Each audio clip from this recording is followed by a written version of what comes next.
नमस्कार, स्वागत है आप सभी का आपके अपने ऑनलाइन संस्थान माई अब गुरु में।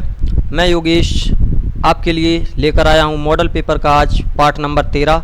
12 पार्ट पहले ही आपके ऑलरेडी हो चुके हैं, जिसकी की प्लेलिस्ट बन चुकी है, आप देख सकते हो वहां से। और आज मॉडल पेपर के आपके टीईटी एग्ज़ाम के लिए 13वां मॉडल पेपर के साथ मैं हाजिर हूँ आपके समक्ष, जिसमें कि 50 बेहतरीन प्रश्नों का संकलन किया है, जिसमें जीके, जीएस और करंट अफेयर के प्रश्न शामिल हैं। और एक सूचना आप लोगों को और देनी थी कि अभी मैं 12 तारीख को यानी कि कल आपकी एक करंट अफेयर की क्लास लूँगा, जिसमें कि आपके पिछले 8 महीने का संपूर्ण करंट अफेयर का सिलेबस समाहित होगा, जिसमें कि जितने भी मोस्ट इंपॉर्टेंट करंट अफेयर के क्वेश्चन बन सकते हैं मैंने सारे उस वीडियो में इंक्लूड किए हैं। तो आप सभी लोग उस वीडियो को भी ज़रूर देखिए कि अगर आप करंट अफेयर में 10 में 10 नंबर का स्कोर चाहते हैं कि आप हम करंट अफेयर में हमारा एक भी प्रश्न ना छूटे, तो आप सभी लोग वो वीडियो ज़रूर देखिए। वो वीडियो आपकी 12 बजे से कल लाइव होगी, तो आप सभी लोग जितने भी आप मॉडल पेपर कर रहे हैं तो वो वीडियो ज़रूर देखें, क्योंकि जितने भी करंट अफेयर के प्रश्न आएंगे वो सारे के सारे पिछले 8 महीने में जितने इंपॉर्टेंट है वो सभी प्रश्न लिए गए हैं। तो मेरा आपसे यही सुझाव है कि आप ज़रूर वो वीडियो ज़रूर देखें। तो चलिए चलते हैं आज के मॉडल पेपर के अपने पहले प्रश्न पर। उस प्रश्न से पहले अगर आप हमारे चैनल पर नए हैं तो उस चैनल को सब्सक्राइब जरूर करें और बेल आइकन को भी ज़रूर दबाएं। तो चलिए चलते हैं अपने पहले प्रश्न पर। आज का हमारा पहला प्रश्न है कि निम्नलिखित युद्धों के नीचे दिए गए कूट के आधार पर कालानुक्रम में व्यवस्थित कीजिए। नंबर 1 है धर्मत, नंबर 2 है बहादुरपुर, नंबर 3 है खजुआ, नंबर 4 है सामूगढ़। तो इसके नीचे ये कूट दिए गए हैं, तो इस आधार पे दिए ये सभी जो युद्ध थे वो किसके द्वारा लड़े गए थे, तो ये लड़े गए थे औरंगजेब द्वारा, ये भी आपको याद रखना है। और इन जो युद्ध हैं इन युद्धों में सबसे ज़्यादा कन्फ्यूजन होती है, क्योंकि इनमें कौन पहले लड़ा गया था कौन बाद में लड़ा गया था, इसमें सबसे ज़्यादा कन्फ्यूजन क्यों होती है, क्योंकि इसलिए होती है ये सभी युद्ध एक ही साल में, इसमें से 3 युद्ध जो हैं वो एक ही साल में लड़े गए थे, तो इसलिए इनमें कन्फ्यूजन होती है कि कौन पहले लड़ा गया कौन बाद में। तो मैं सारे बताऊंगा आपको कौन पहले लड़ा गया कौन बाद में, तो आराम से देखिएगा और इसका स्क्रीनशॉट भी रखिए, क्योंकि आज के बाद इन प्रश्नों पर आपको कभी कन्फ्यूज़न नहीं होगी, क्योंकि इनकी डेट और मंथ में सब बताऊंगा आपको, तो आप इन्हें नोट जरूर कीजिए। और ऐसे प्रश्न पूछे जाते हैं क्योंकि जिस पे ज़्यादा कन्फ्यूज़न हो। तो सबसे पहले बात करते हैं किसकी, बहादुरगढ़ के युद्ध की।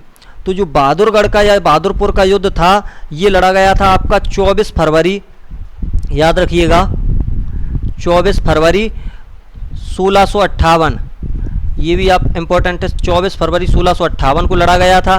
और इसके बाद जो लड़ा गया था वो लड़ा गया था धर्मत का युद्ध।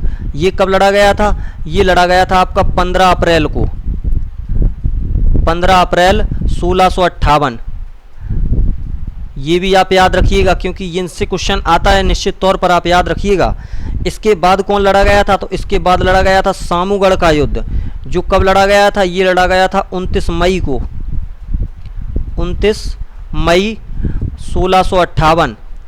ये तीनों युद्ध एक ही साल के अंदर लड़े गए थे, इसलिए इनमें क्रम से व्यवस्थित करने में काफ़ी दिक्कत होती है। तो आज के बाद आपको ये दिक्कत नहीं होगी, तो आप इसका स्क्रीनशॉट जरूर रखिएगा। और इसके बाद ये खजुआ का युद्ध लड़ा गया था, जो कि लड़ा गया था 5 जनवरी 1659 ईस्वी को, ये एक साल बाद लड़ा गया था। तो ये सबसे अंत में आएगा, तो सबसे अंत में कौन सा आएगा आपका 3 नंबर। तो 3 नंबर किस में है, इसमें एक इसमें है एक इसमें है, तो ये हमारे 2 ऑप्शन नहीं हो सकते, क्योंकि ऐसे क्वेश्चन में आपको मिलाने के लिए देता है। तो इस क्वेश्चन का सही आंसर क्या होगा आप सभी बताइएगा, क्योंकि अब तो मैंने सब कुछ क्लियर कर दिया है कौन पहले आया था कौन बाद में। तो सबसे पहले कौन आया था, बहादुरगढ़, जो कि 24 फरवरी को हुआ था, तो 2 इन दोनों में है। तो 2 के बाद कौन सा आया था, फरवरी के बाद कौन सा महीना आता है, मार्च, मार्च में तो कोई युद्ध हुआ नहीं था। तो उसके बाद आएगा अप्रैल, अप्रैल में कौन सा हुआ था, धर्मत का युद्ध। तो 1 किस में है, 2 के बाद आएगा 1, तो ये डी ऑप्शन अलाउ नहीं है, 2 के बाद होगा डी ऑप्शन, 2 के बाद 1, 1 के बाद 4, 1 उसके बाद 3, डी ऑप्शन इसका सही हो जाएगा। याद रखिएगा, इसका स्क्रीनशॉट जरूर रखिए। चलिए चलते हैं अगले प्रश्न पर। हमारा आज का अगला प्रश्न है कि निम्नलिखित में से किस मध्यकालीन शासक ने सार्वजनिक वितरण प्रणाली प्रारंभ की थी। तो सार्वजनिक वितरण प्रणाली जो है वो किसने जारी की थी, तो आपके ये चारों ऑप्शन है। तब तक मैं बता दूं, जो बलबन था, बलबन ने मैंने कल ही बताया था, जो चालीसा दल था, चालीसा दल का अंत किया था। जो तुर्क ए चहलगामी 40 सरदारों का एक संगठन था, चालीसा दल का अंत किया था बलबन ने, ये भी आप याद रखिएगा, चालीसा दल का अंत। इसके बाद अगर कहें फिरोज शाह तुगलक की बात करें तो ये क्या था, ये था सल्तनत काल में 2 बार राज्याभिषेक कराने वाला बादशाह। तो इसका 2 बार राज्याभिषेक हुआ, ये भी आप याद रखिएगा, 2 बार राज्याभिषेक। और ये जो सार्वजनिक वितरण प्रणाली है, ये स्टार्ट की थी आपके अलाउद्दीन खिलजी ने। ए ऑप्शन आपका सही हो जाएगा। चलिए चलते हैं अगले प्रश्न पर। आज का हमारा अगला प्रश्न है कि भारतीय दर्शन की प्रारंभिक शाखा कौन है। ए ऑप्शन है आपका सांख्य दर्शन, बी ऑप्शन है मीमांसा, सी ऑप्शन है वैशेषिक, डी ऑप्शन है आपका चारवाक दर्शन। तो जो प्रारंभिक शाखा है वो कौन सी आपको बताना है। अगर आपसे मीमांसा की बात करें तो मीमांसा के इनके ऋषि भी पूछते हैं कि जो इनके जनक, जो मीमांसा दर्शन है, इसके जनक कौन थे, यानी कि किसने इसे शुरू किया था। तो जैमिनी को शुरू किया, मीमांसा को शुरू किया था, सॉरी, जैमिनी ने, ये भी आपको याद रखना है। और अगर मैं बात करूं किसकी, मीमांसा को जैमिनी ने शुरू किया था। और सांख्य दर्शन की बात करें तो सांख्य दर्शन को किसने शुरू किया था, तो ये कपिल मुनि ने शुरू किया था, ये भी आपको याद रखना है, कपिल मुनि ने। और अगर बात करें वैशेषिक की तो वैशेषिक का किया था किसने, कणाद ने, ये भी आपको इम्पोर्टेंट है, याद रखना है। तो और इसका सही आंसर क्या हो जाएगा, तो इसका सही आंसर हो जाएगा सांख्य दर्शन। जो प्रारंभिक शाखा है वो हमारी सांख्य दर्शन है। यहाँ पर एक और पूछा जाता है योग दर्शन, ये भी याद रखिए, इम्पोर्टेंट है। जो योग दर्शन है इसको शुरू किया था पतंजलि ने, पतंजलि ने योग दर्शन को शुरू किया था, ये याद रखिएगा।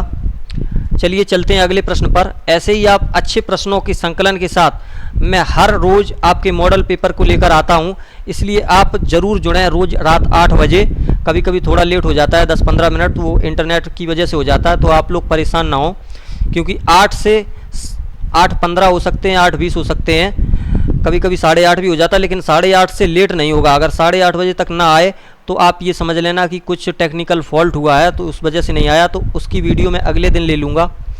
लेकिन इससे ज़्यादा 15 मिनट या 20 मिनट से ज़्यादा लेट नहीं होगा, तो आप लोग धैर्य बनाए रखें और अच्छे से पढ़ें। तब तक के लिए आप रिवीजन किया करें अपना, जो भी मैंने पिछले कराए हैं मॉडल पेपर। तो चलिए चलते हैं अगले प्रश्न पर कि द्वितीय बौद्ध संगीति का आयोजन कहाँ हुआ था। तो द्वितीय जो बौद्ध संगीति है उसका आयोजन आपको बताना है। ए ऑप्शन है राजगृह, बी ऑप्शन है वैशाली, सी ऑप्शन है पाटलिपुत्र, डी ऑप्शन है काशी। तो इसका तो होगा नहीं, क्योंकि काशी में से कोई बौद्ध संगीति हुई नहीं। और जो बौद्ध संगीति हुई हैं वो कितनी हुई हैं टोटल, तो वो हुई हैं आपकी 4 बौद्ध संगीति। ये सभी आपको याद रखनी है। जो द्वितीय बौद्ध संगीति है, अगर मैं बात करूँ प्रथम बौद्ध संगीति की, तो प्रथम बौद्ध संगीति हुई थी ये राजगृह में, ये भी आपको याद रखना है। प्रथम बौद्ध संगीति राजगृह में। दूसरी बौद्ध संगीति जो हुई थी वो हुई थी आपकी वैशाली में, ये भी आपको याद रखना है। दूसरी बौद्ध संगीति वैशाली में, याद रखना है। अगर मैं बात करूं तीसरी बौद्ध संगीति की, तो तीसरी जो बौद्ध संगीति हुई थी वो हुई थी आपकी पाटलिपुत्र में, तीसरी पाटलिपुत्र में। एक और हुई थी जो चौथी, यहाँ पे लिख देता हूँ, जो चौथी बौद्ध संगीति थी तो वो हुई थी कुंडलवन कश्मीर में, ये भी आपको याद रखना है, कुंडलवन कश्मीर में, जो कि कनिष्क के शासनकाल में हुई थी।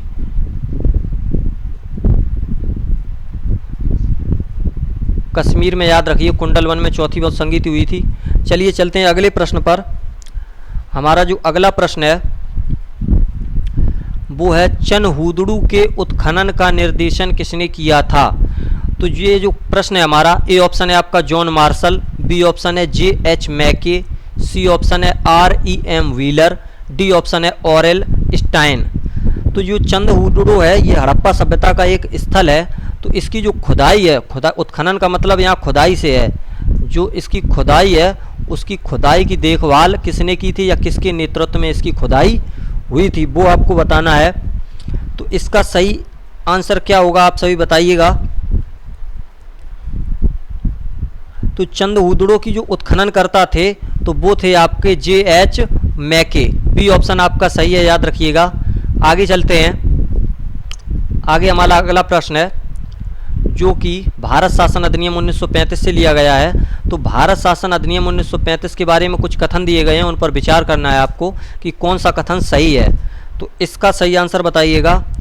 नंबर 1 में आपको दिया है कि अधिनियम के अनुसार गवर्नर के प्रांतों में द्वैध शासन का उन्मूलन कर दिया गया तथा प्रांतीय स्वायत्तता आरंभ की गई। दूसरा कथन है आपका, समस्त प्रांतीय विधानमंडल केवल एक सदन के थे जिसको विधानसभा कहते थे। तो इसका सही आंसर क्या होगा बताइएगा आप सभी।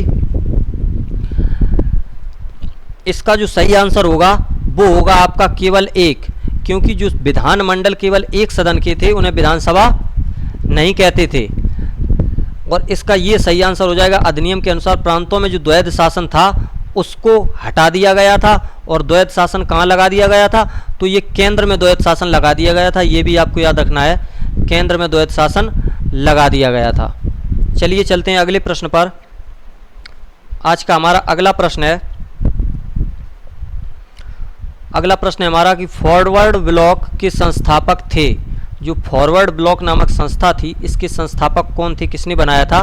तो ये तो सिंपल सा क्वेश्चन है, इसका आंसर हो जाएगा सुभाष चंद्र बोस, क्योंकि काफ़ी बार आपने पढ़ चुके हैं आप, फॉरवर्ड ब्लॉक के संस्थापक सुभाष चंद्र बोस जी थे। आगे चलते हैं अगले प्रश्न पर। अगला प्रश्न है हमारा, बारदौली सत्याग्रह 1928 का नेतृत्व किया। ये भी आपको इम्पोर्टेंट है, क्योंकि इसकी डेट भी ये इम्पोर्टेंट है कि 1928 में हुआ बारदौली सत्याग्रह। और ये किसने नेतृत्व किया, तो इसका नेतृत्व किया सरदार वल्लभ भाई पटेल ने। और जो बारदौली सत्याग्रह हुआ था, इसी सत्याग्रह में वल्लभ भाई पटेल को सरदार की उपाधि भी दी गई थी। जो किसने दी थी, तो ये दी थी बारदौली की महिलाओं द्वारा। ये भी आपको याद रखना है, जो कि मैं पहले भी बता चुका हूँ। बारदौली की जो महिलाएं थीं उनके द्वारा इन्हें सरदार की उपाधि दी गई थी। और ये सरदार की उपाधि किसने दी थी, तो वो दी थी महात्मा गांधी ने बारदौली की महिलाओं की तरफ से। ये भी आपको याद रखना है। तो काफ़ी इंपॉर्टेंट क्वेश्चन का संकलन है, तो याद रखिए। चलिए चलते हैं अगले प्रश्न पर। आज का हमारा अगला प्रश्न है, इसे थोड़ा और बढ़ा देते हैं, तो इससे पहले पढ़ लेते हैं, इससे पूरा नहीं आएगा। तो पहला प्रश्न पढ़ते हैं पहले कि निम्नलिखित नेताओं में से कौन एक स्वदेशी के समर्थक थे। तो स्वदेशी के समर्थक कौन थे, इसमें से आपको बताना है कि जो स्वदेशी आंदोलन था उसके समर्थक कौन थे। तो इसका सही आंसर क्या होगा, एक है आपका अरविंदो घोष, बी ऑप्शन है फिरोज शाह मेहता, सी ऑप्शन है दादा भाई नौरोजी, डी ऑप्शन है सुभाष चंद्र बोस। तो इसका सही आंसर बताइएगा आप सभी। तो क्या होगा इसका सही आंसर बताइएगा आप सभी। तो इसका सही आंसर हो जाएगा अरविंदो घोष। मैं आपको पहले भी कई बार बता चुका हूँ, जो स्वदेशी आंदोलन शुरू हुआ था वो हुआ था 7 अगस्त 1905 को। जो कि किस लिए शुरू हुआ था, ये हुआ था आपका बंगाल विभाजन के विरोध में। तो इसके जो समर्थक थे वो थे अरविंदो घोष, याद रखिएगा। चलिए चलते हैं अगले प्रश्न पर। हमारा अगला प्रश्न है कि निम्नलिखित को सुमेलित कीजिए तथा नीचे दिए गए कूट को सही उत्तर का चयन कीजिए। तो इनको सुमेलित करना है, जो कि मैं पहले भी बता चुका हूँ आपको। तो आप जल्दी से सुमेलित करिए इसको कि राजा राम मोहन राय, इनका संबंध किससे था, तो इनमें से आपको बताना है। राजा राम मोहन राय का संबंध किससे था, तो बताइएगा आप सभी। जो राजा राम मोहन राय हैं, इनसे संबंधित क्या है, आत्मीय सभा, जो कि मैंने कल ही बताया था आपको। आत्मीय सभा की स्थापना कब हुई, तो ये हुई आपकी 1815 ईस्वी में। ये भी आपको याद रखना है, आत्मीय सभा। और क्या इन्होंने स्थापित किया था, इन्होंने ब्रह्म समाज की स्थापना की थी। और इन्होंने क्या किया था, इन्होंने वेदांत कॉलेज की भी स्थापना की थी। आगे चलते हैं, विवेकानंद का मिलाते हैं। विवेकानंद जी ने क्या किया था, उन्होंने किया था रामकृष्ण मिशन की स्थापना कब की थी, तो ये की थी 1897 ईस्वी में। ये भी आपको याद रखना है। उसके बाद चलते हैं आत्माराम पांडुरंग, तो इसकी स्थापना की थी प्रार्थना समाज की। ये भी आपको याद रखना है, आत्माराम पांडुरंग जी ने प्रार्थना समाज की स्थापना की थी। तो बचा क्या, देवेंद्रनाथ टैगोर, तो इनका क्या होगा, तत्वबोधिनी सभा। तो इसे मिला लीजिए। तो ए का क्या होगा, ए का हो जाएगा 2। ए का 2 किस में है, तो वो इसी में है, ए ऑप्शन में। तो ए ऑप्शन आपका सही हो जाएगा। चलिए चलते हैं अगले प्रश्न पर। काफ़ी इंपॉर्टेंट प्रश्न है, इससे क्वेश्चन आते हैं निश्चित तौर पर, याद रखिएगा आप सभी। स्क्रीनशॉट भी इसका रखिए। चलिए चलते हैं अगले प्रश्न पर। अगला प्रश्न है, इसमें कुछ मात्राएं कट रही हैं, फिर भी मैं बता देता हूं। कि निम्नलिखित समुद्री जलधाराओं में से कौन सी हिंद महासागर की धारा नहीं है। ये इंपॉर्टेंट है, नहीं है पूछा है, तो इसमें कौन सी धारा हिंद महासागर की नहीं है, तो वो आप सभी को बताना है। तो ए ऑप्शन है आपका अगुलहास जलधारा, बी ऑप्शन है मोजाम्बिक की जलधारा, सी ऑप्शन है दक्षिण हिंद महासागरीय धारा, ये तो होगी क्योंकि इसमें हिंद महासागर सीधा ही लिखा है, और डी ऑप्शन है आपकी बेंगुएला की धारा। तो इसमें हिंद महासागर की धारा कौन सी नहीं है, तो इसका सही आंसर हो जाएगा आपका डी, बेंगुएला की जलधारा। जो बेंगुएला की जलधारा है ये किस महासागर की है, तो ये है आपकी अटलांटिक महासागर की, ये भी आपको याद रखना है। अटलांटिक महासागर की धारा है। बाकी ये अगुलहास की धारा, मोजाम्बिक की धारा और दक्षिण हिंद महासागर की धारा हिंद महासागर की जलधाराएं हैं। चलिए चलते अगले प्रश्न पर। अगले प्रश्न से पहले अगर आप इस चैनल पर नए हैं और आपने अभी तक हमारे चैनल को सब्सक्राइब नहीं किया है तो आप जल्दी से सब्सक्राइब कर लीजिए और बेल आइकन को भी ज़रूर दबाइए। चलिए चलते हैं अपने प्रश्न पर, ज़्यादा समय आपका नहीं लेंगे। आगे दिया गया है निम्नलिखित में से कौन सा युग्म सही सुमेलित नहीं है। फिर से नहीं वाला क्वेश्चन है तो आप इसे भी ध्यान से पढ़िए। जो कि मैंने आपको पहले ही जो राजधानी और देश हैं उनकी कंप्लीट वीडियो दे दी है आपको, जो कि स्टैटिक जीके के पहले पार्ट में कराई थी, तो आप जल्दी से बता दीजिए। और इन सब की राजधानी भी मैं आपको बता चुका हूँ। तो बताइए, घाना की राजधानी अक्रा है, बिल्कुल सही है, ये इंपॉर्टेंट है, याद रखिए। नामीबिया की राजधानी विंडहॉक, ये इंपॉर्टेंट है, इसे ज़रूर याद रखिए क्योंकि अभी अभी जो हमारे देश में चीते आए हैं, जो चीते आए हैं वो इसी देश से आए हैं, नामीबिया से। तो इसकी राजधानी पूछ सकता है कि नामीबिया की राजधानी कहाँ है, विंडहॉक, याद रखिएगा। और आपसे ऐसे पूछे कि चीते कहाँ से आए, तो ये नामीबिया से आए। और ये कहाँ का देश है, ये अफ्रीकी देश है, ये भी आप याद रखिए, ये अफ्रीका महाद्वीप का देश है, ये भी याद रखिएगा।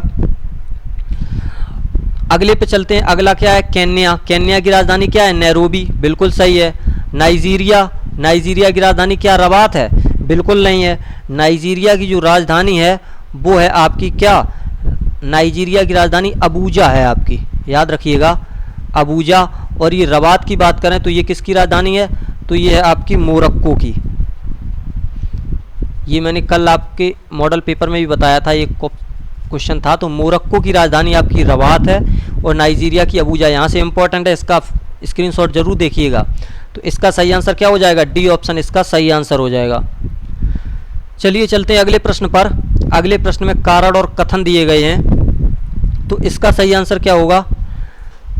पहला कथन इसका दिया है कि काली कपास वाली मृदा वर्षाहीन खेती के लिए आदर्श है।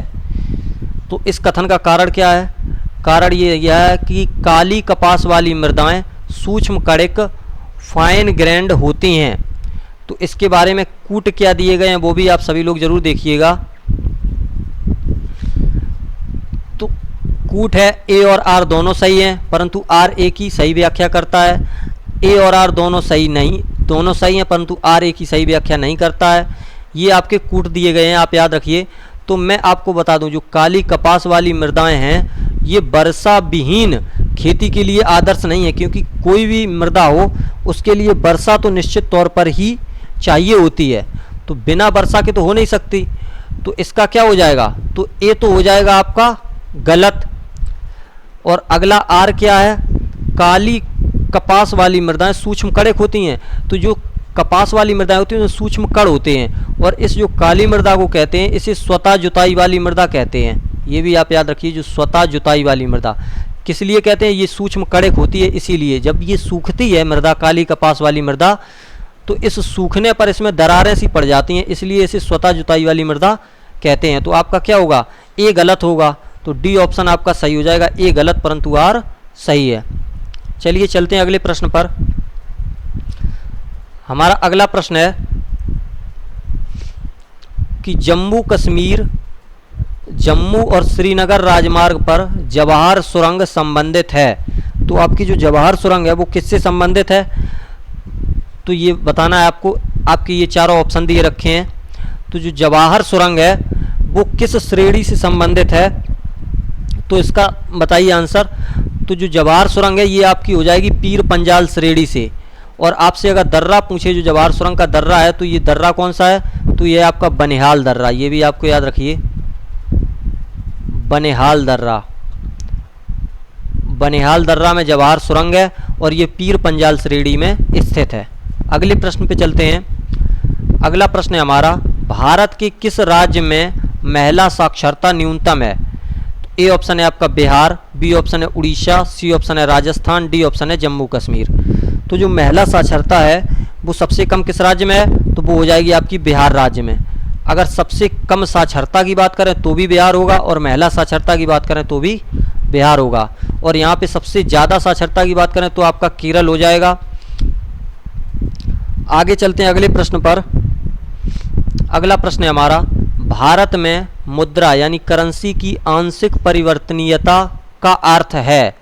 तो जो करेंसी है भारत की मुद्रा की आंशिक परिवर्तनीयता का अर्थ क्या है, तो ए ऑप्शन है आपका बाजार शक्तियों द्वारा निर्धारित पूर्व स्वतंत्र विनिमय दर, बी ऑप्शन है भुगतान संतुलन के चालू खातों पर परिवर्तनीयता। बिल्कुल सही है, बी ऑप्शन आपका सही हो जाएगा। भुगतान संतुलन पर जो चालू खातों में परिवर्तनीयता होती है यही भारतीय मुद्रा की आंशिक परिवर्तनीयता कहते हैं। आगे किसी ऑप्शन पे जाना ही नहीं है क्योंकि हमें पहला ही ऑप्शन सही मिल गया। तो चलिए चलते हैं अगले प्रश्न पर। अगला प्रश्न है हमारा, भारत में निर्धनता के स्तर का आकलन किया जाता है। तो भारत में निर्धनता के स्तर का आकलन किससे किया जाता है, तो वो किया जाता है भारत में प्रति व्यक्ति आय के आधार पर। तो विभिन्न राज्यों की प्रति व्यक्ति आय के आधार पर भारत में निर्धनता का आकलन किया जाता है। और आगे देख लेते हैं अगले ऑप्शन क्या है कि परिवार की औसत आय के आधार पर बिल्कुल नहीं करेंगे। अगर इससे अच्छा ऑप्शन हमें मिलेगा तो ही हम अगला ऑप्शन लगाएंगे, नहीं तो हमारा ये ऑप्शन सही होगा। आगे देखते हैं परिवार के उपभोग व्यय के आधार पर, ये हो सकता है क्योंकि परिवार हमारा कितना उपभोग कर रहा है, कितना कमा रहा है और कितना व्यय कर रहा है। आगे देखते हैं डी ऑप्शन देश की मलिन बस्तियों में जनसंख्या के आधार पर, इससे नहीं करेंगे क्योंकि मलिन बस्तियों से अगर जनसंख्या के आधार पर करेंगे निर्धनता का आकलन तो वो सिर्फ मलिन बस्तियों में होगी, लेकिन जो मिडिल क्लास है या फिर जो अमीर लोग हैं उनकी आय की तो आकलन हो ही नहीं सकता। तो ये क्या होगा, परिवार के आय और व्यय के आधार पर, कितना परिवार कमा रहा है और कितना खर्च कर रहा है, इसके आधार पर निर्धनता का आकलन किया जाता है। सी ऑप्शन आपका सही होगा। अगर हमारे ऑप्शन में ये नहीं होता तो हमारा ऑप्शन क्या सही होता, तो हमारा ऑप्शन ए सही हो जाता। परंतु अगर ये सी ऑप्शन है तो हमारा ए ऑप्शन सही नहीं होगा। ये ध्यान से पढ़िएगा क्योंकि ऐसे कन्फ्यूजन करने के लिए आपको क्वेश्चन दे सकता है। चलिए चलते हैं अगले प्रश्न पर। अगला प्रश्न है हमारा, भारत में हरित क्रांति के प्रणेता कौन थे। तो भारत में जो हरित क्रांति के प्रणेता थे वो आप सभी को पता है एम.एस. स्वामीनाथन जी थे। और भारत में हरित क्रांति कब शुरू हुई थी, तो ये हुई थी आपकी 1966 और 67 में। अगर यहीं आपसे पूछे विश्व में कौन थे, विश्व में हरित क्रांति के जन्मदाता कौन थे, तो वो थे आपके नॉर्मन बोरलॉग। ये भी आपको याद रखना है, नॉर्मन बोरलॉग, ये भी इंपॉर्टेंट है, याद रखिएगा। आगे चलते हैं अगले प्रश्न पर। अगला प्रश्न है हमारा, नरसिम्हम समिति निम्नलिखित में से किस सुधार से संबंधित थी। तो नरसिम्हम समिति आपको बतानी है किस सुधार से संबंधित थी। तो इसका सही आंसर क्या होगा, तो नरसिम्हम समिति के बारे में आपको पहले भी बार भी बता चुका हूँ, 2-3 बार अपने मॉडल पेपर में, आपने पिछली वीडियो देखी होंगी। तो जो नरसिम्हम समिति थी ये किससे थी, ये बैंकिंग संरचनाओं में सुधार से संबंधित थी। सी ऑप्शन आपका सही होगा। चलिए चलते हैं अगले प्रश्न पर। अगला प्रश्न है हमारा, राजकोषीय नीति का विनिधान है। जो राजकोषीय नीति है हमारी, इसका विनिधान क्या है, तो इसके बारे में बताना है। ए ऑप्शन है आपका पूंजी निर्माण, बी ऑप्शन है बेरोजगारी, सी ऑप्शन है घाटे की बजट नीति, सी ऑप्शन है उपयुक्त में से कोई नहीं।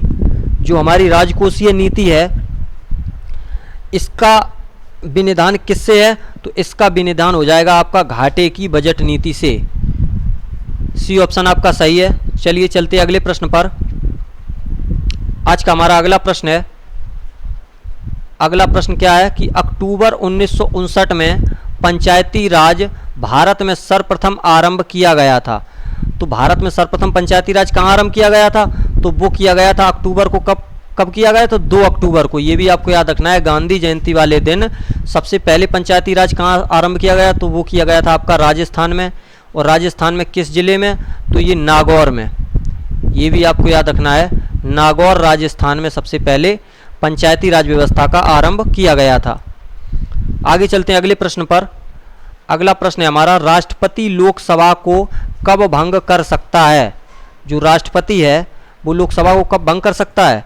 तो ए ऑप्शन है आपका भारत के प्रधानमंत्री न्यायाधीश की अनुशंसा पर, बी ऑप्शन है आपका लोकसभा की अनुशंसा पर, सी ऑप्शन है केंद्रीय मंत्रिमंडल की अनुशंसा पर, डी ऑप्शन है आपका राज्यसभा की अनुशंसा पर। तो जब राष्ट्रपति लोकसभा को भंग करता है तो ये कब करता है? तो ये करता है आपका केंद्रीय मंत्रिमंडल की अनुशंसा पर। राष्ट्रपति एक बैठक बुलाई जाती है जो कि केंद्रीय मंत्रिमंडल में, जिसका प्रधान कौन होता है? प्रधानमंत्री। और जो मंत्रिपरिषद की बैठक होती है उसी की अनुशंसा पर राष्ट्रपति लोकसभा को भंग कर सकता है। तो चलिए चलते अगले प्रश्न पर। आज मैं आपको आज से इसलिए सुपरफास्ट करवा रहा हूं क्योंकि आपके एग्जाम में ज़्यादा समय नहीं है, इसलिए ज़्यादा समय किसी भी प्रश्न पर नहीं देना है। जितनी व्याख्या हो सकती है मैं करूँगा, और जिस प्रश्न पर व्याख्या करने को है ही नहीं उस पर क्या ही मैं करूँगा। तो इसलिए आप सभी लोग ध्यान से पढ़ें। जो भी क्वेश्चन मैं करा रहा हूँ वो सबसे इम्पोर्टेंट क्वेश्चन करा रहा हूँ, इसलिए ध्यान से पढ़ते रहिए। और जिस पर व्याख्या करने वाली होगी मैं निश्चित तौर पर करता हूँ और आपका ज़्यादा समय नहीं लूँगा, इसीलिए आप सुपर फास्ट रिवीजन करते रहिए अपना। चलिए चलते अगले प्रश्न पर कि संघीय संविधान की सामान्य विशेषताओं की सूची नीचे दी गई है। जो संघीय संविधान है उसमें दी गई है, तो उनका विशेषताओं का चयन करना है। तो एक सूची ये है और नीचे कूट दिए गए हैं, तो इन कूटों को मिलाना है कि इसमें क्या सही है। आगे क्या है? नंबर 1 में दिया है लिखित एवं कठोर संविधान। बिल्कुल लिखित संविधान है, कठोर भी है और लचीला भी है, तो ये दोनों का सम्मिश्रण है, याद रखिएगा। अगला है दूसरा कि केंद्र और संघारित इकाइयों के मध्य शक्तियों का बंटवारा। जो केंद्र और राज्य है, यहाँ पे संधारित है जो वो राज्यों से संबंधित लगा लीजिए आप सभी। जो केंद्र और राज्यों की इकाइयों के मध्य वो शक्तियों का बंटवारा है, बिल्कुल सही है, बंटवारा भी है। आगे क्या है? विधायिका और कार्यपालिका के मध्य शक्ति का पृथक्करण। तो क्या विधायिका और कार्यपालिका के मध्य शक्ति का पृथक्करण है भारतीय संविधान में? जी नहीं है, तो इसका ये क्वेश्चन नहीं होगा। आगे देखते हैं द्विसदनीय राष्ट्रीय विधानमंडल। तो द्विसदनीय राष्ट्रीय विधानमंडल है, बिल्कुल भी। कौन सा है? एक है लोकसभा, एक है आपका राज्यसभा। तो इसका सही आंसर क्या होगा? एक तो 1 हो जाएगा, एक 2 हो जाएगा, एक क्या होगा? 4 होगा। तो 1 2 4 किस में है? तो ये हो जाएगा आपका सी ऑप्शन में। तो इसका सही आंसर हो जाएगा सी ऑप्शन। चलिए चलते अगले प्रश्न पर। हमारा अगला प्रश्न है कि निम्नलिखित में से किन अनुच्छेदों को राष्ट्रीय आपातकाल के दौरान निलंबित नहीं किया जा सकता? तो राष्ट्रीय आपातकाल की बात करें तो आपातकाल किस अनुच्छेद के तहत लगता है? तो ये लगता है अनुच्छेद 352 के तहत। ये भी आप याद रखिएगा, आपातकाल लगता है। और आपातकाल में सभी शक्तियां निलंबित हो जाती हैं। और जो आपके मौलिक अधिकार होते हैं उनमें किन अनुच्छेदों का निलंबन नहीं होता है? तो वो होता है आपका 20 और 21। इन अनुच्छेदों का निलंबन नहीं होता है। 20 में क्या है? आपके 20 में है अपराधों के लिए दोष सिद्धि के संबंध में, और 21 है आपका प्राण एवं दैहिक स्वतंत्रता। तो ये 20 और 21 आपातकाल की स्थिति में भी निलंबित नहीं होते हैं, याद रखिएगा। आगे चलते हैं अगले प्रश्न पर। अगला प्रश्न है हमारा, भारत के संविधान में उद्देशिका का विचार कहाँ से लिया गया? उद्देशिका का मतलब यहाँ क्या है? उद्देशिका का मतलब है आपका प्रस्तावना। जो प्रस्तावना है, प्रस्तावना को ही उद्देशिका भी कहते हैं। तो आप कंफ्यूज मत होइए, कहीं आपको उद्देशिका भी लिखा मिल जाए तो आप कहें मैंने तो प्रस्तावना पढ़ा, तो उद्देशिका कहाँ है? तो जो प्रस्तावना का विचार लिया गया है वो लिया गया है हमारा अमेरिका के संविधान से, याद रखिएगा। अगर कनाडा के संविधान की बात करें तो कनाडा के संविधान से क्या लिया गया है? तो कनाडा के संविधान से लिया गया है आपकी संघीय शक्तियाँ। ये भी आप याद रखिएगा, संघीय शक्तियाँ जो हैं वो कनाडा के संविधान से ली गई हैं। और संघीय शक्तियों को ही अवशिष्ट शक्तियाँ भी कहते हैं, ये भी याद रखिए। क्योंकि अगर संज्ञा ना मिले तो अवशिष्ट शक्तियाँ भी आ सकता है। अवशिष्ट शक्तियाँ ली गई हैं और उद्देशिका का विचार लिया गया है अमेरिका के संविधान से। आगे चलते हैं विटामिन पे। चलिए चलते हैं। थायमीन है, मैंने विटामिन की आपकी कंप्लीट वीडियो एक स्टैटिक जीके के चौथी क्लास में दे दी है, जो स्टैटिक जीके की चौथी क्लास थी, तो आप वहाँ से विटामिन देख लीजिएगा। तो विटामिन के सारे क्वेश्चन वहीं से आएंगे। तो यहाँ पे देखते हैं जो थायमीन क्या है, तो मैंने आपको वहाँ बताया था रासायनिक नाम भी, तो ये हो जाएगा आपके विटामिन B1 का रासायनिक नाम क्या है, थायमीन। और इससे कौन सा रोग होता है, तो वो होता है आपका बेरी रोग, वो भी मैंने आपको बताया था, बेरी रोग। तो चलिए चलते हैं अगले प्रश्न पर कि निम्न में से कौन सा कोशिकांग आनुवांशिकी अभियांत्रिकी से संबंधित है। तो आनुवांशिकी अभियांत्रिकी से कौन सा संबंधित हो जाएगा, तो बताइएगा आप सभी। ए ऑप्शन है आपका लाइसोसोम, बी ऑप्शन है माइटोकॉन्ड्रिया, सी ऑप्शन है प्लाज्मिड, डी ऑप्शन हो जाएगा प्लास्टिड। तो इसका सही आंसर क्या होगा, तो इसका सही आंसर हो जाएगा आपका प्लाज्मिड। जो प्लाज्मिड होते हैं इन्हें डीएनए का वाहक कहा जाता है। वाहक क्यों कहते हैं, क्योंकि ये डीएनए को अपने साथ जोड़कर कोशिका विभाजन का कार्य करते हैं, जो कि हमारी आनुवांशिक सूचनाओं को पीढ़ी दर पीढ़ी पहुंचाते रहते हैं। चलिए चलते हैं अगले प्रश्न पर। हमारा अगला प्रश्न है हमारा सूची 1 को सूची 2 से सुमेलित कीजिए। तो इसको सुमेलित करना है आपको। तो इसका सही आंसर क्या हो जाएगा बताइएगा आप सभी। तो इसका सही आंसर आपको जोड़ना है, एक ये सूची है और एक सूची 2 है। तो इसमें सबसे पहले आपको जो आता हो उसको मिलाइए। तो उसको मिलाने से हमारा पूरा प्रश्न सॉल्व हो जाता है, क्योंकि सबसे पहले आपको क्या पता है, आपको सभी को पता होगा ब्लीचिंग पाउडर। ब्लीचिंग पाउडर का फॉर्मूला क्या है, इसका फॉर्मूला है CaOCl2, ये स्मॉल l होगा, CaOCl2। तो इसमें क्या है, इसमें है क्लोरीन, ये Cl2 दे रखा है, तो ब्लीचिंग पाउडर किससे होगा, क्लोरीन से। तो अब देख लीजिए C का 4 किस में है, एक तो इसमें C का 4 है, एक इसमें C का 4 है, तो हमारे इन दो में से होगा। तो B और C तो हमारे हो नहीं सकते। आगे देखिए, आगे आपको पता है, क्या पता है आपको, आगे पता है आपको हाइपो। तो हाइपो में क्या होता है, तो हाइपो में होता है आपका सोडियम। हाइपो में क्या होता है, सोडियम। तो D का देखिए, D का 3 किस में है, तो D का 3 इसमें भी है और इसमें भी है। तो हमारा आंसर अभी नहीं निकाला जा सकता। आगे चलते हैं, आगे हमारा क्या है, तो आगे हमारा जर्मन सिल्वर। तो जर्मन सिल्वर में क्या होता है, तो जर्मन सिल्वर में होता है निकिल। निकिल के साथ साथ ये किसका, तांबा, निकिल और जिंक का इसमें मिश्रण होता है। तो तांबा तो हमारे ऑप्शन में कहीं है नहीं, ना जिंक है, तो इसका क्या हो जाएगा, निकिल। तो इसका जर्मन सिल्वर का फॉर्मूला भी पूछ लिया जाता है कि ये किससे बनता है, तो ये आप याद रखिए। तो ये किससे बनता है, ये कॉपर, निकिल और जिंक से, ये भी आप याद रखिए, तांबा, निकिल और जिंक से। जर्मन सिल्वर में चूंकि सिल्वर नहीं होता है, इसलिए इसका ये फॉर्मूला पूछा जाता है कि ये किसके मिश्रण से बनता है, तो ये आप याद रखिए। तो इसका निकिल हो जाएगा। और सोल्डर किससे बनता है, सोल्डर बनता है आपका सीसा और टिन से। चूंकि सीसा हमारा दिया नहीं गया है, सीसा और टिन से, तो हमारा आंसर क्या हो जाएगा, टिन, याद रखिएगा। तो हमारा आप क्या हो जाएगा, ए का क्या हो जाएगा, 2, ए का 2 किस में है, तो ये हमारा डी ऑप्शन में है। तो डी ऑप्शन हमारा सही होगा। यहाँ से इंपॉर्टेंट क्वेश्चन है, क्योंकि क्वेश्चन बन सकता है, याद रखिएगा। चलिए चलते हैं अगले प्रश्न पर। अगला फिर से यही प्रश्न टाइप हो गया है। चलिए चलते हैं अगले प्रश्न पर। अगला प्रश्न है हमारा, मिट्टी के घड़े में निम्न में से किस प्रक्रिया के कारण जल ठंडा होता है। जो मिट्टी के घड़े में जो जल ठंडा होने के लिए गर्मियों में रखते हैं, वो किस प्रक्रिया द्वारा ठंडा होता है, आप सभी को बताना है। ए ऑप्शन है आपका द्रवण, बी ऑप्शन है बाष्पीकरण, सी ऑप्शन है ऊर्ध्वपातन, डी ऑप्शन है उपरोक्त में से कोई नहीं। तो ऊर्ध्वपातन तो होगा नहीं, क्योंकि इसके तहत तो गर्म किया जाता है। तो इसका सही आंसर हो जाएगा आपका बाष्पीकरण, बी ऑप्शन आपका सही है, याद रखिएगा। अगले प्रश्न पे चलते हैं। अगला प्रश्न है हमारा, निम्नलिखित सिद्धांत पर रॉकेट कार्य करता है। जो रॉकेट है वो किस सिद्धांत पर कार्य करता है, वो आपको बताना है। तो रॉकेट किस सिद्धांत पर कार्य करता है, तो रॉकेट हमारा करता है संवेग संरक्षण के सिद्धांत पर कार्य, याद रखिएगा। आगे चलते हैं अगले प्रश्न पर।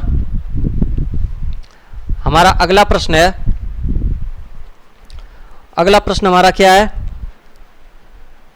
तो हमारा अगला प्रश्न है, गीत गोविंद पुस्तक के लेखक कौन हैं? तो जो गीत गोविंद पुस्तक के लेखक हैं वो हैं आपके जयदेव। यहाँ पर कालिदास की एक पुस्तक आपको याद रखनी है, वो कौन सी है? वो है आपकी मालविकाग्निमित्रम। एक है रघुवंशम, वो भी आपको याद रखनी है, मालविकाग्निमित्रम और रघुवंशम। और इसका सही आंसर हो जाएगा डी ऑप्शन। अगले प्रश्न पे चलते हैं। अगला प्रश्न है हमारा, प्रतिवर्ष अंतर्राष्ट्रीय जनसंख्या दिवस कब मनाया जाता है? तो इसको मैं पहले ही बता चुका हूं, तो इसका सही आंसर हो जाएगा आपका 11 जुलाई को राष्ट्रीय जनसंख्या दिवस मनाते हैं। अगर बात करूं 22 मार्च की, तो 22 मार्च को क्या मनाते हैं? तो बनाते हैं जल दिवस। ये भी आपको याद रखना है, जल दिवस आपका 22 मार्च को मनाते हैं। पृथ्वी दिवस की बात करें तो 22 अप्रैल और जैव विविधता दिवस 22 मई को मनाते हैं। आगे चलते हैं अगले प्रश्न पर। अगला प्रश्न है हमारा कि कृषि क्षेत्र से उत्पन्न होने वाले मीथेन गैस के अतिरिक्त एक मुख्य ग्रीन हाउस गैस क्या है? जो कृषि क्षेत्र में सबसे ज़्यादा मीथेन उगती है, और मीथेन कहाँ पर पाई जाती है? तो ये आप याद रखिए, ये धान के खेत में पाई जाती है। धान के खेत में और गन्ना के खेत में भी मीथेन उत्पन्न होती है। तो आप याद रखिए, जितने भी दलदली क्षेत्र होते हैं, दलदली क्षेत्र आप याद रखिए, दलदली क्षेत्रों में भी मीथेन आपकी मौजूद होती है। और इसमें तो इसका सही आंसर क्या हो जाएगा? जो ग्रीन हाउस गैस जो कृषि क्षेत्र के अलावा जो उत्पन्न होती है, तो इसका सही आंसर बताना है, ये हो जाएगी आपकी नाइट्रस ऑक्साइड N2O। याद रखिएगा, ये भी प्रमुख ग्रीन हाउस गैस है। आगे चलते हैं अगले प्रश्न पर। अगला है हमारा, भारत में कुल कितने संरक्षित जैवमंडल बायोस्फीयर रिजर्व हैं? इसका भी आंसर मैं बता चुका हूँ, पहले भी इस क्वेश्चन को ले चुका हूँ। तो इसका सही आंसर हो जाएगा 18 जैवमंडल आरक्षित क्षेत्र हैं। अगर आपसे पूछे कितने यूनेस्को में सम्मिलित हैं, तो यूनेस्को में जो है आपके यूनेस्को में सम्मिलित जैवमंडल आरक्षित क्षेत्र हैं वो हैं आपके 12। और 12वें की बात करें तो ये है आपका पन्ना, जो कि मध्य प्रदेश में है। ये इंपॉर्टेंट कीजिए, क्योंकि ये पन्ना के बारे में आपसे क्वेश्चन पूछा जा सकता है। जो 12वां जैवमंडल आरक्षित क्षेत्र वो पन्ना है, वो अभी 2022 में ही शामिल हुआ है, इसलिए आपसे पूछा जा सकता है। आगे चलते हैं अगले प्रश्न पर। अगला प्रश्न है हमारा, भारतीय कपास अनुसंधान संस्थान कहाँ स्थित है? इस क्वेश्चन को भी मैं व्याख्या में बता चुका हूँ 1-2 बार। तो इसका सही आंसर हो जाएगा नागपुर।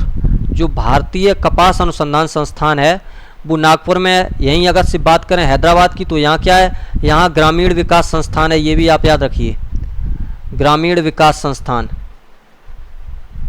ये भी याद रखिए। अगले प्रश्न पे चलते हैं। अगला प्रश्न है हमारा, इनमें से कौन सा यूरोपीय देश है? तो यूरोपीय देश इनमें से आपको बताना है, यूरोपीय देश कौन सा है? तो यूरोपीय देश इनमें हो जाएगा आपका बुल्गारिया। बैकग्राउंड में शोर के लिए माफ़ी चाहता हूं दोस्त, अब ऐसा शोर नहीं होगा। तो चलिए चलते हैं अगले प्रश्न पर। तो किस पर था मैं? इस पर था, जो भारतीय यूरोपीय देश हैं वो यूरोपीय देश है आपका बुल्गारिया, याद रखिएगा। और बाकी ये बेनिन, सूडान, घाना, ये आपके अफ्रीकी देश हैं, ये भी आप याद रखिएगा। ये कहाँ के हैं? तो ये अफ्रीकी देश हैं।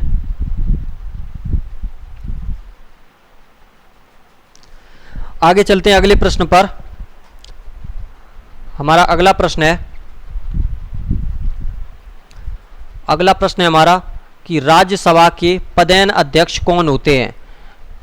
ए ऑप्शन है आपका राष्ट्रपति, बी ऑप्शन है उपराष्ट्रपति, सी ऑप्शन है प्रधानमंत्री, डी ऑप्शन है लोकसभा अध्यक्ष। तो राज्यसभा के जो पदेन अध्यक्ष होते हैं वो होते हैं आपके उपराष्ट्रपति, जो कि वर्तमान में कौन है? वर्तमान में आपके जगदीप धनखड़ जी, जो कि अभी हाल ही में अगस्त में इनका निर्वाचन हुआ है। जगदीप धनखड़ जी, ये हमारे वर्तमान में राज्यसभा के पदेन अध्यक्ष हैं। आगे चलते हैं। अगला प्रश्न है हमारा, प्रसिद्ध विरूपाक्ष मंदिर कहाँ अवस्थित है? ए ऑप्शन है आपका हम्पी, बी ऑप्शन है भद्राचलम, सी ऑप्शन है श्रीकालाहस्ती, डी ऑप्शन है तिरुपति। जो आपका विरूपाक्ष मंदिर है ये कहाँ है? तो ये आपका हम्पी में है, ये याद रखिए। और हम्पी कहाँ पर है? तो ये है आपका कर्नाटक, ये भी आपको याद रखना है। जो विरूपाक्ष मंदिर है वो हम्पी कर्नाटक में है। अगले प्रश्न पे चलते हैं। अगला प्रश्न है हमारा कि मई 2022 में केंद्र सरकार ने किसे प्रधानमंत्री मोदी का नया सलाहकार नियुक्त किया है।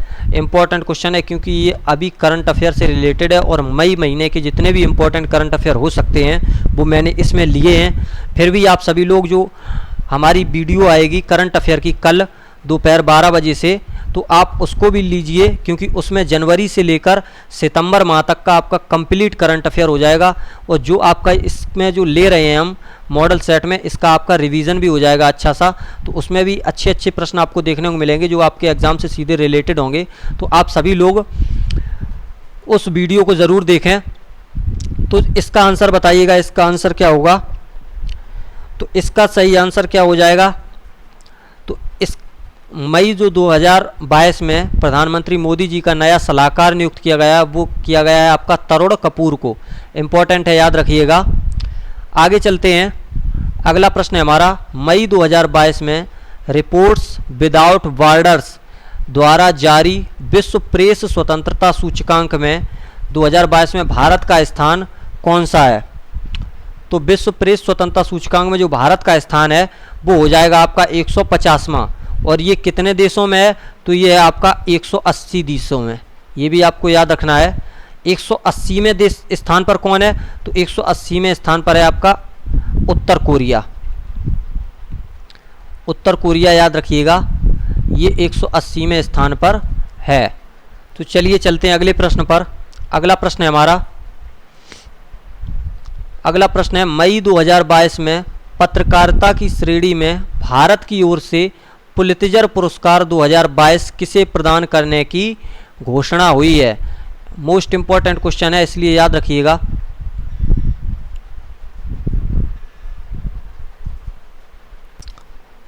इसका सही आंसर बताइएगा।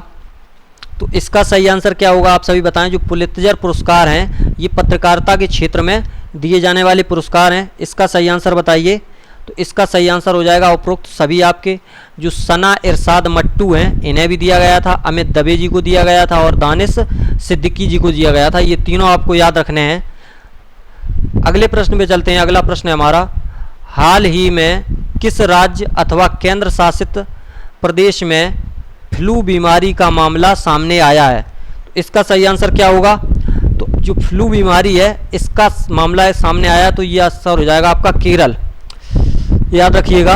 अगले प्रश्न पे चलते हैं। अगला प्रश्न है, इसमें कुछ एक्सप्लेन करने को है नहीं क्योंकि करंट अफेयर के क्वेश्चन है, सीधे रिलेटेड हैं और सीधे क्वेश्चन ही आपको याद रखने हैं क्योंकि इतने इंपॉर्टेंट क्वेश्चन ही हैं। इनके बारे में कोई व्याख्या इंपॉर्टेंट मुझे लगी नहीं जो मैं आपको व्याख्या इंपॉर्टेंट दूं, तो इसलिए जल्दी भी कर रहा हूं, इसलिए परेशान मत होइए। अगला प्रश्न है हमारा, मई 2022 में संयुक्त राष्ट्र में हिंदी के उपयोग को प्रोत्साहित करने के Hindi@UN परियोजना में भारत ने कितने धन का योगदान दिया। तो इसका सही आंसर बताइएगा। तो इसका सही आंसर आपका हो जाएगा $8 लाख। डी ऑप्शन आपका सही है, जो कि हिंदी को संयुक्त राष्ट्र में एक भाषा का दर्जा देने के लिए ये योगदान दिया गया है जो भारत सरकार ने दिया है। आगे चलते हैं अगले प्रश्न पर। हमारा अगला प्रश्न है कि मई 2022 में 25वां मुख्य चुनाव आयुक्त किसे नियुक्त किया गया। जो 25वें मुख्य चुनाव आयुक्त हैं इन्हें नियुक्त किया गया आपके राजीव कुमार, और इससे पहले 24वें कौन थे, तो ये थे आपके सुशील चंद्रा, आपके 24वें मुख्य न्यायाधीश थे। इन्हीं के स्थान पर राजीव कुमार को नया चुनाव आयुक्त नियुक्त किया गया है। चलिए चलते अगले प्रश्न पर। अगला प्रश्न है हमारा कि मई 2022 में किस राज्य ने ई अधिगम योजना की शुरुआत की। तो ई अधिगम योजना की जो शुरुआत की है वो किस राज्य सरकार ने की है। ये जो ई अधिगम है इसके जरिए अब बच्चों को पढ़ाई के लिए जो योजना है उससे एक पोर्टल लॉन्च किया गया है। उसी पोर्टल पर ई अधिगम के माध्यम से बच्चों तक डिजिटल रूप से शिक्षा पहुंचाई जाएगी। जो बच्चे असमर्थ हैं, इस विद्यालय नहीं जा सकते, उनके लिए भी ये कारगर है। और जो दूरस्थ छात्र हैं, मतलब दूर है उनके विद्यालय, कुछ दूरी पर है, उनके लिए भी ये इम्पोर्टेंट होगी। तो ये किस राज्य सरकार ने शुरू की है, तो इसका सही आंसर हो जाएगा आपका हरियाणा। बी ऑप्शन आपका सही हो जाएगा, हरियाणा सरकार ने ये शुरू की है। आगे चलते हैं अगले प्रश्न पर। अगला प्रश्न है हमारा, मई 2022 में महानिदेशक स्तर पर भारत ब्रिटेन राष्ट्रमंडल वार्ता कहाँ संपन्न हुई? जो भारत ब्रिटेन की राष्ट्रमंडल वार्ता है वो कहाँ संपन्न हुई बताना आप सभी को। इंपॉर्टेंट क्वेश्चन है, याद रखिएगा, इसका स्क्रीनशॉट भी रखिएगा, क्वेश्चन आ सकता है। तो ये संपन्न हुई आपकी नई दिल्ली में, डी ऑप्शन आपका सही है। आगे चलते हैं अगले प्रश्न पर। अगला प्रश्न है हमारा कि मई 2022 में परिसीमन आयोग ने केंद्र शासित प्रदेश जम्मू कश्मीर के लिए कितनी विधानसभा क्षेत्र निर्धारित किए हैं? ये भी इम्पोर्टेंट क्वेश्चन है, याद रखिएगा, क्योंकि यहाँ से प्रश्न बन सकता है। क्योंकि अभी जो जम्मू कश्मीर राज्य का पुनर्गठन हुआ है, तो जो जम्मू कश्मीर राज्य पुनर्गठन है तो ये आपसे पूछे तो ये है आपका 2019 जो पुनर्गठन अधिनियम है, ये भी आप याद रखिए, क्योंकि यहाँ से भी क्वेश्चन बन सकता है। पुनर्गठन अधिनियम पूछे तो 2019 हो जाएगा। और यहाँ पे जो जम्मू कश्मीर और लद्दाख को दो केंद्र शासित प्रदेश में परिवर्तित कर दिया है, तो जम्मू कश्मीर के लिए विधानसभा क्षेत्र गठित करने की मांग की गई है। तो उस विधानसभा क्षेत्र के लिए कितनी सीटें यानी कि विधानसभा सीटें निर्धारित की गई हैं? तो वो है आपकी 90। डी ऑप्शन आपका सही है, याद रखिएगा। सॉरी, आगे चलते हैं अगले प्रश्न पर। अगला प्रश्न है हमारा, मई 2022 में किसे व्हाइट हाउस की पहली अश्वेत महिला प्रेस सचिव नियुक्त किया गया? व्हाइट हाउस की बात करें तो ये क्या है? ये अमेरिका का राष्ट्रपति भवन है। अमेरिका के राष्ट्रपति भवन को व्हाइट हाउस कहते हैं, ये भी याद रखना है। और भारत के राष्ट्रपति भवन को क्या कहते हैं? तो भारत के राष्ट्रपति को भवन को राष्ट्रपति भवन ही कहते हैं। तो जो व्हाइट हाउस की पहली अश्वेत महिला प्रेस सचिव नियुक्त की गई हैं वो कौन है? तो वो है आपकी कैरीन जीन पियरे, याद रखिएगा। सी ऑप्शन आपका सही है, इंपॉर्टेंट है, याद रखिएगा। आगे चलते हैं अगले प्रश्न पर। अगला प्रश्न है हमारा कि मई 2022 में किसे UNESCO Guillermo Cano world press freedom award से सम्मानित किया गया? जो वर्ल्ड प्रेस फ्रीडम इंडेक्स है, इसे किसे सम्मानित किया गया? तो आपको बताना है। ये भी आपका इंपॉर्टेंट क्वेश्चन है, याद रखिएगा, क्योंकि मई महीने से जितने भी मोस्ट इंपॉर्टेंट करंट अफेयर बन सकते थे वो मैंने लिए हैं, तो इससे बाहर नहीं जाएगा, मेरा आपसे ये वादा है। तो आप बहुत ध्यान से पढ़ा करें जो भी आपके मॉडल पेपर होते हैं, क्योंकि ये जो मॉडल पेपर है ये चुनिंदा प्रश्नों का संकलन है। ये आपको किसी एक किताब में नहीं मिलेंगे। ये प्रश्न काफ़ी संकलित किए जाते हैं और ढूंढ के बनाए जाते हैं। तो आप बहुत ध्यान से पढ़ा करें और इसका स्क्रीनशॉट भी ले रखें। और प्रश्न जो आपको लगे इंपॉर्टेंट है उसे नोट भी करते चलें, क्योंकि आगे जो भी एग्ज़ाम आएंगे आपके पीईटी के बाद, अगर पीईटी आप पास करेंगे उसके बाद जो भी एग्ज़ाम की नई भर्ती आएंगी उसके लिए भी इम्पोर्टेंट होंगे, क्योंकि जीके भी इम्पोर्टेंट होगी। अगर इसी साल भर्ती आई तो फिर आपको ये करंट अफेयर भी इम्पोर्टेंट होगी, जो कि किसी भी एग्ज़ाम के लिए 6 से 8 महीने की करंट अफेयर या 1 साल का करंट अफेयर इंपॉर्टेंट होता है। तो इसका सही आंसर क्या हो जाएगा? तो इसका सही आंसर हो जाएगा आपका डी ऑप्शन, जो बेलारूसियन एसोसिएशन ऑफ जर्नलिस्ट को वर्ल्ड प्रेस फ्रीडम अवार्ड से सम्मानित किया गया। डी ऑप्शन आपका सही है। अगला प्रश्न है हमारा कि संयुक्त राष्ट्र का अंतर्राष्ट्रीय मातृभाषा दिवस प्रतिवर्ष कब मनाया जाता है? तो जो अंतर्राष्ट्रीय मातृभाषा दिवस है वो आपका मनाया जाता है 21 फरवरी को, याद रखिएगा। चलिए चलते हैं अगले प्रश्न पर। तो आज हमारे प्रश्न समाप्त हुए, जो कि 50 प्रश्नों का आपने बेहतरीन संकलन देखा, जिसमें आपने करंट अफेयर के काफ़ी अच्छे 10 से 11 प्रश्न देखे। तो आज के लिए इतना ही। और आपके लिए एक इन्फॉर्मेशन ये है कि अगर आप हमारे चैनल पर नए हैं और आपने अभी तक चैनल सब्सक्राइब नहीं किया है तो आप चैनल को सब्सक्राइब जरूर कर लें और बेल आइकन को भी ज़रूर दबाएं, क्योंकि इससे हमें हमारे आपके जो भी नोटिफिकेशन होंगे वो आपको सही समय पर मिलते रहेंगे, जिससे कि आपको तैयारी करने में ज़्यादा तकलीफ़ नहीं होगी और आप समय से वीडियो का लुत्फ़ उठा सकते हैं और उन्हें पढ़ सकते हैं। तो आज के लिए इतना ही। चलिए चलते हैं, मिलते हैं आपको कल 12 बजे। आप सभी लोग याद रखिए, और आप 12 बजे तक आपने जितने भी काम है सारे खाना आना खा के नहा धो के सब आप बिल्कुल तैयार होके बैठेंगे और करंट अफेयर नोट करेंगे। एक बार देखना जरूर है, क्योंकि इससे सीधे प्रश्न आपसे पूछे जाएंगे। 12 बजे से कल जरूर तैयार रहिएगा। मिलते हैं कल 12 बजे करंट अफेयर के साथ। तब तक के लिए नमस्कार, जय हिंद। ख्याल रखिए आप अपना और अपने सभी लोगों का, अपने आसपास के। चलिए चलते हैं, बाय, टेक केयर।